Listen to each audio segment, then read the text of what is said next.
I was out of town visiting some friends. They were a couple and had been together for years.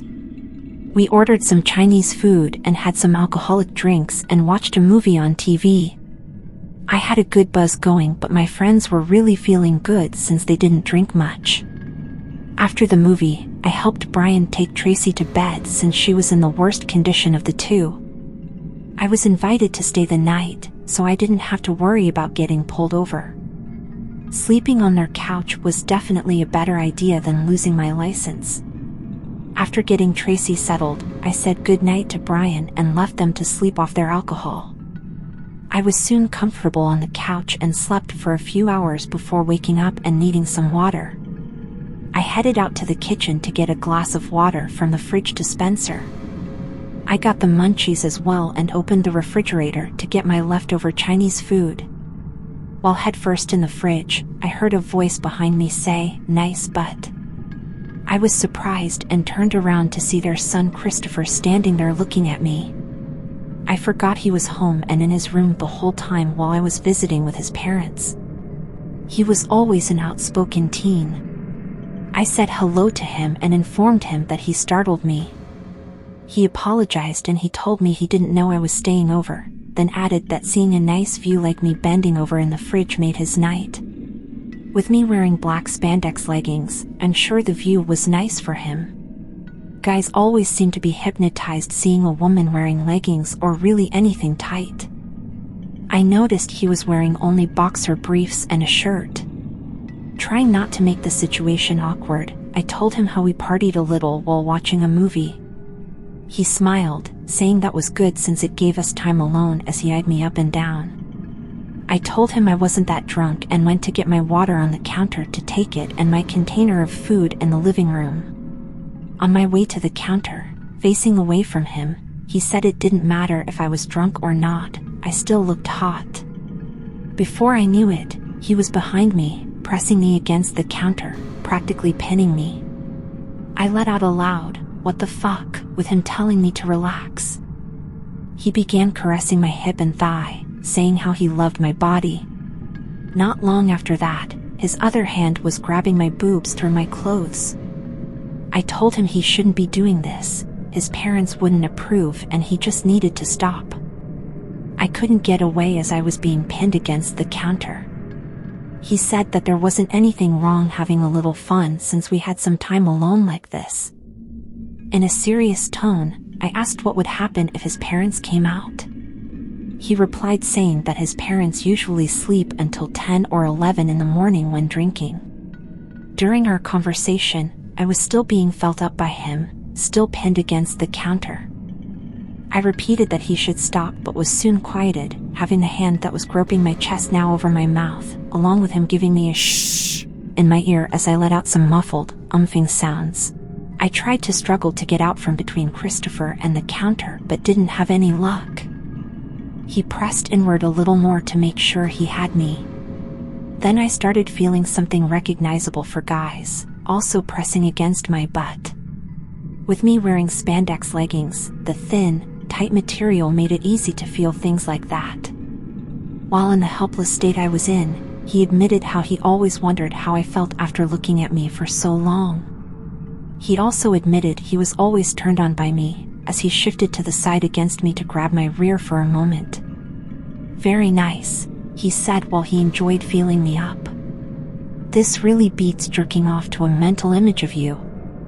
I umphed some more to protest what he was doing, but only got a laugh from him as he returned to his original position behind me. Giving my hip and thigh one last feel through my leggings, his hand took over grabbing at my boobs as he began bumping his bulge against my butt. "I like this," he told me. Eventually he began to grind against me, moving up and down and back and forth. I continued to umph under his hand, but couldn't say anything while being forced to be his love toy. My heartbeat increased the more I thought about the reality of what was happening.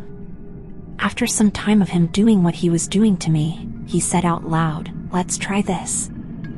His hand left my chest, only for him to reach down and lower his boxers to work his erection against my spandex-covered butt. He let out a "oh yeah," being happy with his idea. His hand went back up to my chest, but this time he worked his hand under my shirt to have his added fun feeling them up. I was humped like this for some time with him grunting and moaning. He later repositioned himself behind me to stick himself between my thighs and work it in and out, rubbing against the spandex. He grunted and moaned up a storm until letting out some yells. Then I felt my thighs get wet.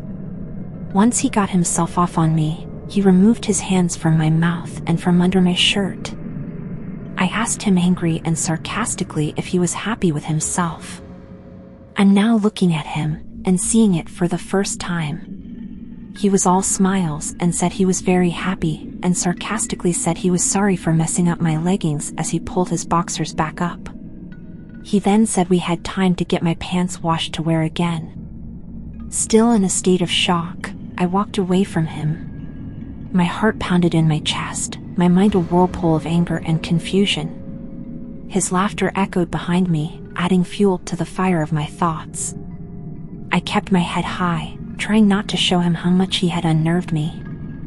I hurriedly made my way to the couch, offered to me by my friends for the duration of my visit. The couch felt safe. The moment I was alone, I felt the world fall away, the day's events crashing down on me. The haunting memory of his touch, his laughter, his mockery of an apology, it all replayed in my mind like a horrible nightmare. I fell onto the couch, my heart hammering against my chest. The realization of what had just happened was slowly sinking in. I tried to make sense of the chaos of feelings inside me, the flood of emotions threatening to pull me under.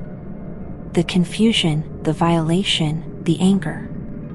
It was too much. Should I tell my friends? Should I shatter their image of their own son? Or should I bury this secret deep within me, carrying it like a dark cloud over my heart? The thought of his parents knowing what their son had done to their friend was unbearable.